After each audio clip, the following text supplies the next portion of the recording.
정봉주의 정치쇼 4부 순서 들어가겠습니다. 여의도 미신타파. 뉴스의 이면을 파헤치는 여의도 미신타파죠. 심리분석의 달인 정신과 전문의 최명기 원장님. 네, 최명기입니다. 문화비평, 시대비평, 뭐든지 비평, 모두가기 비평 경희대 이태광 교수님. 네, 반갑습니다. 예. 자, 이태광 교수님 오늘은 뭘 후벼볼까요? 많은 분들의 관심사입니다. 우리 이명박 전 대통령이 지금 소환을 앞두고 있는데요.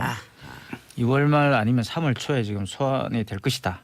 소문이 지금 파다하죠. 그래서 MB 심리 지금 이명박 전 대통령이 무슨 마음을 먹고 있을까. 몇몇 지금 그것을 분석할 만한 근거를 본인 스스로가 줬죠. 그죠? 그 한번 뇌구조를 분석해 보자. 이게 오늘 하고 싶은 이야기죠. 이 천안함 기념관을 갑자기 이명박 전 대통령이 지금 방문을 했어요. 그래가지고 뭐 말을 많이 남겼죠 지금. 그리고 갑자기 이제 원래는 이분이 보수라고 우리가 지칭되는 세력들과 그렇게 가까운 그런 이미지를 주지 않으려고 노력을 했는데 지금 이제 소환을 앞둔 뒤에 행보가 굉장히 이제 그런 지금 우리가 알고 있는 그런 보수층과 본인을 동일시하려고 하는 그런 모습들을 많이 보이고 있죠. 이제 그 심리가 뭐냐 뭐 이런 얘기를 좀 해보고 싶네요. MB가 그 정치적으로 위기에 몰렸을 때 이용한 어떤 그 보수적인 주제가 두 개가 있었는데요.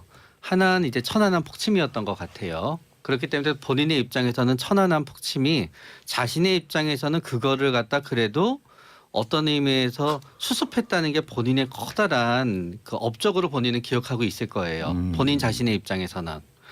그 다음에 이제 MB가 막판에 인기가 떨어졌을 때 사용한 이슈가 다 잊어먹거니 독도였어요. 독도에 간 최초의 우리나라 대통령이다. 그렇기 때문에 천안함 폭침 주범이 왔다는 걸 통해서 본인의 입장에서는 일정 부분 그거를 갖다 정치적으로 이용해 보려고 하는 마음도 있고 또 본인의 어떤 대통령이 했었을 때 자신의 생각에는 자신이 넘겼던 금융위기와 더불어서 천안함 폭침 위기를 갖다 다시 한번 봄으로 인해서 스스로 나도 그래도 대통령이었어 라고 생각하고 싶은 마음도 일부분은 있을 것 같아요. 예. 그러니까 이제 MB가 이런 말을 남겼습니다. 천안함 폭침 주범에게 국빈 대접하는 현실이 부끄럽다. 나라 현실이 부끄럽다. 뭐 그런 이야기를 했는데요. 뭐 이제 김영철의 방안을 두고 이제 이야기를 한 것 같습니다. 바꿔 말하면은 부적절하지만 천안함 폭침에서 산화한 용사들과 자기를 동일시하는 거예요. 네. 그래가지고 자기도 현재 몰락해도 되게 힘들거든요. 예. 천안함에서 폭침당하고 그 고통을 겪으면서 그 비극적인 현실이 됐었던 듯이 본인도 조금 지금 비극적이 되다가 보니까 오호. 막 이렇게 동일시하면 안 되긴 하지만 본인은 동일시하는 거예요. 그래서 천안함 시행자들과 네, 그래서 나도 뭔가 애국적으로 나라를 잘 보려고 했는데 잘하다가 잘못된 조금 꼬투리 갖고 나를 이렇게 하는 거야. 사실 나도 되게 열심히 했는데 알아봐주는 사람이 너무 서러워. 그 나도 많은 돈을 애국자야. 그 많은 돈을 어디 갔고요? 그러니까 그건 다 생각 안 하는 거죠. 본인을 굉장히 애국자로 생각하게 되면서 이 애국자와 동일시하면서 스스로 용기를 얻는 거예요. 아니 그 원장님 네. 자기한테 유리한 것만 기억하고 그것만 해석하는 그 뇌의 증상은 무슨 증상이에요? 그거를 굉장히 어려운 용어인데요. 예. 자기 확신 편증이라 그래요. 자기 확신 편중 안 어려운 건데 우리 많이 쓰는 거 아니에요? 그럼 또 다른 어려운 용어를 해볼게요. 예. 자기 봉사 편증. 자기 확증, 그거보단 자기 봉사 편증이 더 어려워요. 자기 봉사 편중. 사람은 예. 자신의 자존감을 유지하기 위해서 스스로 자기한테 봉사하도록 기억이나 판단을 왜곡하는 거예요. 그러니까 이게 자기 봉사 편증이 꼭 나쁜 건 아니거든요. 어렸을 때 아버지 어머니가 막 야단칠 때 보면 화풀이로 야단칠 때도 있잖아요. 그럼 애들은 그때 생각해요. 아우 난 잘못한 게 없는데 억울해야지 자기가 심리적으로 서바이벌 할 수 있거든요. 그러나 그게 지나친 사람은 나이가 들어서도 자기 봉사 편증이 계속 가는 거예요. 그런데 우리 MB라고 그러면 안 되는구나. 어쨌든 이명박 대통령은 본인이 항상 얘기한 게 난 너무 어려웠어, 난 너무 괴로웠어, 난 너무 가난했어, 난 너무 힘들었어라고 얘기하잖아요. 예. 그렇기 때문에 그 괴롭고 힘들었을 때는 이명박 대통령의 자기봉사 편증이 굉장히 유효한 도구였던 거예요. 네?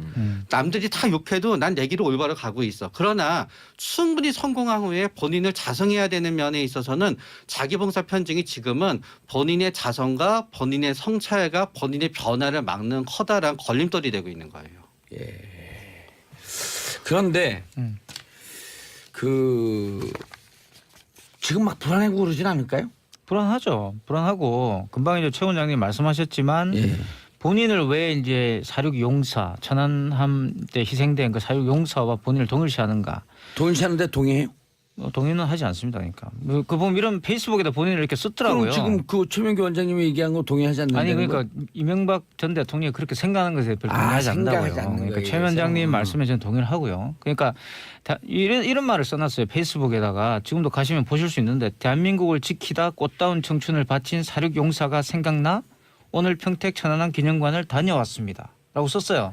다녀왔다 그 일기처럼 쓴 거죠. 이게 무슨 말인가 그러면 재밌잖아요. 그러니까 왜 갑자기 사륙 용사가 생각이 날까요? 그러니까 평소에 생각 안 하다가 그리고 갑자기 평택 천안함 기념관을 다녀온 거예요. 마침 또 때마침 그 김영철의 방안에 맞춰가지고 그냥 박람회에 맞춰가지고 자 이게 뭐냐 그러면 본인은 평소에는 어떤 뭐 그런 어떤 자존감 이런 걸 가지고 있다가 그게 지금 현재 위기가 이렇게 닥쳐오고 있는 거죠. 소환을 앞두고 있기 때문에 불안하기 때문에 찾아간 거예요.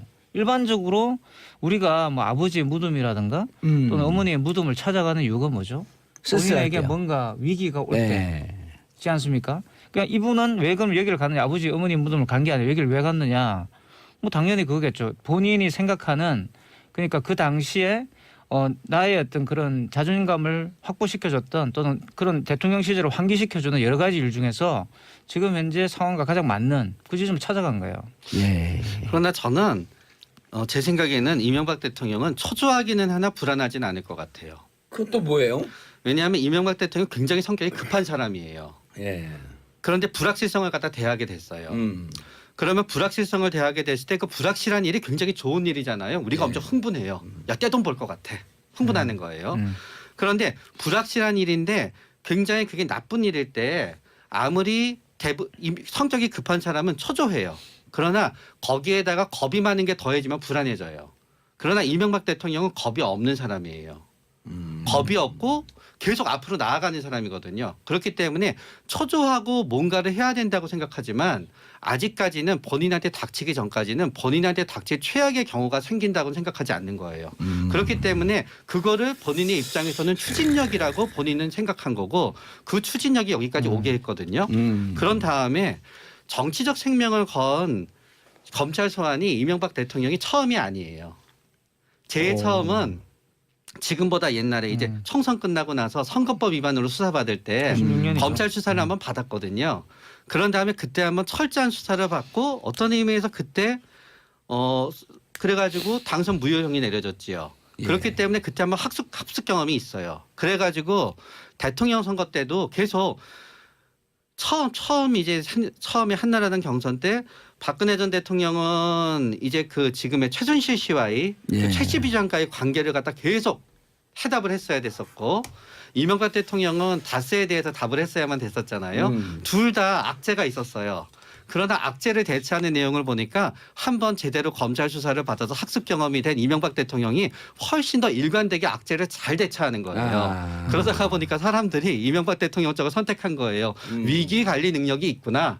대한민국을 위기에서 구하겠구나 하면서 저 얘기가 전부 다 진실은 아닐 거야. 근데 진실이든 거짓이든 간에 저렇게 일관되게 나가는 걸 보니까 우리 경제를 살리긴 할 것 같아. 한번 써먹어보자라는 생각을 하게 된 거거든요. 그렇기 때문에 지금도 제 생각은 굉장히 초조하고 엄청나게 많은 생각을 하고 엄청나게 많은 시뮬레이션을 하겠지만 이게 불안해서 일이 손이 안 잡히는 상태는 이분은 마지막 순간까지 아닐 거예요. 그러니까 이제 금방 그 최 원장님이 초조할지언정 일이 손이 안 불안하지 않을 잡혀고 거다. 그 천안함 기념관을 간 거 아닐까요? 저도 그렇게 생각하는데 예. 최 원장님이 이제 왜 불안은 하지 않을 거라고 이야기하냐. 이 불안이란 개념은 이제 사실 심리적으로 굉장히 큰 개념이에요. 무슨 말인가 불안은 지금의 나를 바꾸는 그런 힘이 불안해서 오는 거거든요. 불안이 항상 항상적인 거고 내가 항상 불안하다 이런 거는 내가 내 어떤 정체성을 찾을 수 없는 상태를 말하는 건데 뭐 최 원장이 말씀하신 건 초조할지언정 불안하지 않을 거라는 이야기는 아주 정확하게 그 이명박 전 대통령의 성격을 묘사한 거 아닌가 생각이 듭니다. 이 사람은 말씀하신 것처럼 지금까지 한 번도 실패한 경험이 없어요. 그러니까 그런 문제를 해결하는 데 있어가지고. 그러니까 또 돈도 140억도 받아. 그래서 이 사람은 본인을 바꾸기가 굉장히 힘든 사람이에요. 내가 볼 때는 본인이 가지고 있는 자기 정체성이 너무 강해가지고 그래서 지금도 내가 볼 때는 표정도 안 바뀌더라고요. 전혀 내가 볼 땐 자기가 잘못했다 생각을 안 할 것 같습니다. 지금까지 해왔던 자기의 모든 일들이 정당하고 아주 공정한 일이었다고 생각할 가능성이 굉장히 커요. 아니 그거는 바뀔 거예요? 안 바뀔까요? 설출 신공. 예? 혀가 밖으로 나오는 신공. 그거는 바뀌지 않을 거예요. 설출 그것도 일종의 틱인데 제가 볼 땐 그것도 결국은 몸에 이제 새겨지는 거예요. 여기서 우리가 최초로 나온 그 사자성어의 설출 신공. 전혀 안 바뀔 거라고 저는 생각합니다. 예. 설출 신공 불변지인. 사실 근데 우리가 뭔가 그런 문제 부딪히면 설출 신공이 결코 변하지 않는 사람. 두 글자로 MB. 영어로. MB. 아 그래도 어떻게 그런 얘기를 해요? 아니, 설출 아유. 신공 불별지인. 예. 영어 중국어로 해보세요. 중국어 잘하시잖아요. 중국 못해요. 설출 신공 불변지인. 전혀 알아들 수 없는 중국어였습니다. 오늘 방송에 백미일 것 같아요. 백민의 쌀이 백가만이 맞다는 거예요. 아니, 하얀 눈썹도 백미예요. 아 그래요? 저 눈 허해졌어요. 평창 가서 그 눈 맞고 왔더니 어쨌든 다시 허해졌어요. MB로 갈고. 자 황봉주님, 저는 인천에 사는 봉주입니다. 봉도사님 어느 한자 쓰세요? 저는 세봉의 기둥주자입니다. 저는 세봉의 그루주자예요. 여기 기둥에는 새가 한 마리 앉잖아요. 그루주야. 그루는 여러 마리야. 여러 마리의 새가 와그닥 다간져고 난리 굿이란 거예요. 저게 상당히 그 고대의 이름인데 봉주라는 이름이 상당히 고대적이네요. 이름이 고대 새를 신성하게 이렇게 여겼거든요. 아 그래요? 이번에 인면조도 그런 거 아니죠? 아 우리 봉자 돌리면 그냥 새자 돌리면 새가 날아든다. 봉황새 아니야 저거? 봉황새? 봉가 짭새가 날아든다. 한국에는 봉황이 나와도 MB 새는 오늘 방송하실 아니, 의지가 우리가요. 없네요. 의지가 없는 게 아니라 우리 MB 얘기하면 재밌잖아요. 자 아들 이시영 씨 맞사이까지 검찰 조사를 받았다. 여기는 흔들릴까 흔들리지 않을까? 근데 여기에 흔들리냐 흔들리지 않냐에 제일 중요한 거는 죄책감이 있느냐 없느냐예요. 그렇죠. 예를 들어서 노무현 대통령은 그 죄책감이라는 게 잘못해서 느꼈다는 죄책감이 아니고요. 내가 대통령이 되지 않았으면 우리 아들한테 이런 일이 없었을 텐데 우리 가족한테 이런 일이 없었을 때라는 책임감에 기이한 어떤 구체적인 죄책감이 아니지만 가장인 내가 대통령이 됨으로써 우리 식구들한테 이런 피해를 주다는 이런 죄책감이 있었어요. 그 죄책감을 느끼게 되면 그때부터는 흔들려요 사람이. 그러면서 모든 걸 책임져야 되겠다고 생각하고 그렇게 되게 되는데 거기에 있어서 거기서 죄책감을 느끼지 않고 그래도 내 덕에 이렇게 다들 살고 있으니까 이거는 알아서 각자 해결해야 되는 거고 오히려 내 덕에 이렇게 살고 있으니까 나를 갖다 보호해줘야 된다라고 생각하게 되면 죄책감을 느끼진 않거든요. 그렇기 때문에 그들을 보호하기 위해서 나를 갖다 희생해야 된다는 생각이 느끼진 않게 되면 흔들리지 않나요. 그러니까 일부는 이제 이 죄책감이라는 것도 뭔가 타자에 대한 어떤 배려라든가 그런 관심이 있어야지 생기는 겁니다. 예. 근데 이제 이분은 워낙 자수성가를 하신 분이라서 사실 이 from the scratch라고 그러죠 영어로는 바닥부터 치고 올라온 사람이에요. From the scratch. 바닥부터 치고 올라온 사람, 바닥을 끌고 올라온 여기서 사람이라서 그래서 스크래치는 뭐예요? 끓는다는 뜻입니다. 바닥을 팍팍 끼면서 그 맨땅에 박치기. 박박 끼다 올라오면 맨땅에 박치기예요. 그러니까 우리나라 말로 하면. 그런데 그런 걸 해서 올라온 말 그대로 한국 대한민국의 이 세대 분들의 정체성을 본인이 잘 구현하고 있다고 생각하기 때문에 너무나 완벽한 대한민국 성공 신화의 화신이잖아요. 그러니까 이분은 그걸 바꿀 생각이 없어요. 이걸 바꾸면 사실 이분은 살 수가 없죠. 그러니까. 그래서 제가 아까 그랬잖아요. 불변지인. 불변지인이에요. 내가 볼 때. 불변지인. 절대 불사조예요, 바꾸지 않는다. 불사조. 설출신공 불변지인. 그러니까 이번에도 어떻게든 빠져나갈 것이다라고 생각할 것이고 그리고 어떤 사람이 덤비더라도 나는 충분히 대적할 수 있어라고 생각할 가능성이 굉장히 커요. 네. 김윤서님 세 분 트리오로 정치 풍자 코미디 프로 하셔도 대박 나겠어요. 김윤서님, 우리 재밌다고 하는 얘기지만 여기 두 분 대단한 분들이에요. 여기 그 누구죠? 이태광 교수. 요게 최명기 원장이구나. 네, 제가 최명기입니다. 제가 이태광. 최명기 원장이 강남의 유명한 심리 상담사예요. 그리고 강남의 모든 수험생들의 컨설팅을 여기서 맡아서 해요. 그럼 역시. 돈은 대박이냐? 대박은 아니에요. 1인 병원이에요. 간호사 있어요, 없어요? 없어요. 상담실이니까. 근데 이태강 교수는 운동권 출신으로 아주 드물게 경희대 정교수가 된 분이에요. 원래 정교수가 되는 과정 이거 그 뜯어봐야 돼. 약간 야로가 있긴 있는 것 같아요. 제가 무슨 뭐 제가 프롬더 스크래치죠 말 그대로. From the scratch요? 네, 이명박 못지않죠 저도. 고향이 어디예요? 고향 부산 아주 우리는 칠곡인데 칠곡 출신인데 그 부산에 가서 살았습니다. 그러니까 뭐 부산이 고향이라고 말할 수 있죠. 칠곡이면 그 태어나서 그냥 초등학교만 좀 다니다 갔어요. 아니 선산하고 좀 가까운 데죠. 칠곡. 그냥 칠곡이 선산이고. 선산은 그 박근혜 그렇죠. 전당고야. 구미요. 네, 가깝습니다. 구미. 그게 뭐 사실 구미 박정희 어릴 대통령. 때부터 박정희 네. 대통령이 전 대통령이 신이라고 생각하고 살았죠. 그 동네가 다 그랬으니까. 근데 왜 그 박정희 전두환 대통령에 대해서 비판적인 관점을 왜 가졌어요? 그게 우리 이 집안 사정이 좀 있습니다. 우리 집안의 전 그 분들이 앞 세대 분들이요 대부분 이제 그 당시에 일본군과 싸우다가 다 돌아가셨는데 그러니까 이 박정희를 좋아하는 이유가 뭐냐 그러면 사실은 이제 무서워서 좋아하는 거라고 볼 수 있습니다. 굉장히 공포가 있어요. 우리 집안은 공포가 있어요. 그러니까 우리 보도혁명 때 우리 조상님들이 다 돌아가셨거든요. 보도연맹. 네. 그래서 일단 공포가 있습니다. 보도연맹 역사에 대한 사건 공포. 뭔지 알죠? 네. 네. 공산당임을 자인을 하게 되면 살려주겠다. 그리고 네. 자인하게 되면 다 죽여버린 거예요. 맞아요. 6.25 때 다 돌아가셨는데 그 글깨나 아시는 분이 다 돌아가셔가지고 그 다음 전쟁이 끝난 뒤에 제사를 지내는데 글을 이 지문 쓰실 분이 없었다 그러더라고요. 그거라고. 불리한 우리 현대사다. 현대 그래서 역사다. 제사를 우리는 뭐 같은 날에 지내죠. 보도연맹 사건 이런 건 영화로 한번 나와야 돼요. 그렇죠. 그게 지금까지는 많이 밝혀지고 있지만 네. 얼마 전에도 뭐 그것이 알고 싶다 때 나왔죠. 그죠? 너무 아픈다. 우리 그런- 그 분단 조국의 네. 현실이에요. 그러니까 김영철 이런 사람도 오면 너 왜 천안함 그 배우 어쩌고저쩌고 이렇게 비판도 하지만 이런 비극을 끝내기 위해서 적과도 손을 잡고 빨리 평화로 가야 되는 거 아니에요.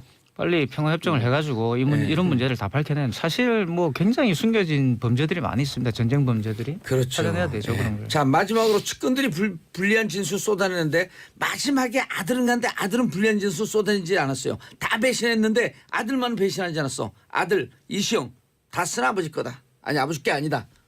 네? 아버지 게 아니다 그랬어요. 다 이렇게 불리한 진술 쏟아낼 때 보통 사람들이 이 배신감 때문에 고통스러울 것인데 MB의 심리는 도대체 어떨 것인가. 저는 대안을 찾기 위해서 계속 노력할 것 같아요. 그러니까 예를 들어서 이 MB의 성격은 뒤를 보지 않아요. 아무리 하늘이 무너져도 솟아날 구멍이 있다. 그 솟아날 구멍을 찾는 중이다. 네, 앞만 보고 가거든요. 그 구멍은 또 쥐들이 잘 쳤잖아요. 그렇죠. 예. 그거는 좀 인신공격인 것 같고. 왜요?